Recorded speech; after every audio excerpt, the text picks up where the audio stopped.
शादी की सुहाग सेज पर बैठी एक स्त्री का पति जब भोजन का थाल लेकर अंदर आया तो पूरा कमरा उस स्वादिष्ट भोजन की खुशबू से भर गया।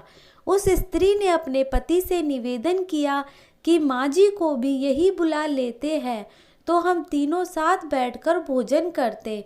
पति ने कहा, छोड़ो, उन्हें वो खाकर सो गई होगी, आओ हम साथ में भोजन करते हैं।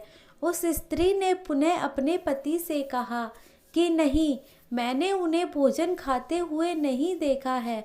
तो पति ने जवाब दिया कि क्यों तुम जिद कर रही हो, शादी के कार्यों से थक गई होगी इसलिए सो गई होगी, नींद टूटेगी तो खुद भोजन कर लेगी, तुम आओ हम प्यार से खाना खाते हैं। उस स्त्री ने तुरंत तलाक लेने का फैसला कर लिया और तलाक लेकर उसने दूसरी शादी कर ली और इधर उसके पहले पति ने भी दूसरी शादी कर ली। दोनों अलग अलग सुखी गृहस्थी बसा कर खुशी खुशी रहने लगे।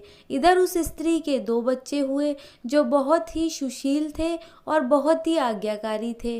कई वर्ष बीत जाने के बाद एक दिन वह औरत अपने बेटों के साथ यात्रा पर गई हुई थी। एक जगह तीनों माँ बेटे भोजन के लिए रुके और बेटे भोजन परोसकर माँ से खाने की विनती करने लगे। उसी समय उस स्त्री की नज़र सामने एक फटेहाल, भूखे और गंदे से एक वृद्ध पुरुष पर पड़ी जो इस स्त्री के भोजन और बेटों की तरफ बहुत ही कातर नज़र से देख रहा था। उस स्त्री को उस पर दया आ गई और बेटों को बोली, जाओ पहले उस वृद्ध को नहलाओ और उसे वस्त्र दो, फिर हम सब मिलकर भोजन करेंगे। बेटे जब उस वृद्ध को नहलाकर कपड़े पहनाकर उसे उस स्त्री के सामने लाए तो वह स्त्री आश्चर्यचकित रह गई। वह वृद्ध वही था जिसने उससे शादी की सुहागरात को ही तलाक ले लिया था। उसने उससे पूछा कि क्या हो गया जो तुम्हारी हालत इतनी दयनीय हो गई।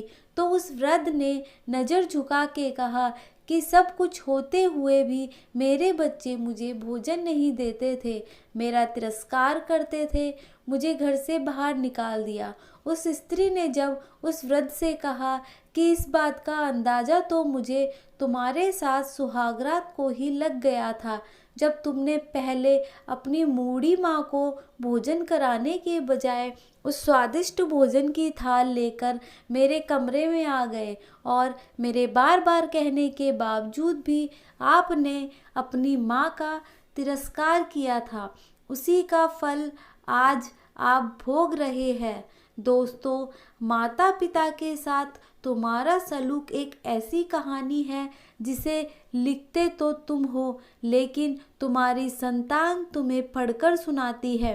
जैसा व्यवहार हम अपने बुजुर्गों के साथ करेंगे उसी देखा देख कर हमारे बच्चों में भी यही गुण आता है कि शायद यही परंपरा होती है। याद रखना, माँ बाप नाराज तो ईश्वर नाराज। आशा करती हूँ वीडियो आपको पसंद आई होगी।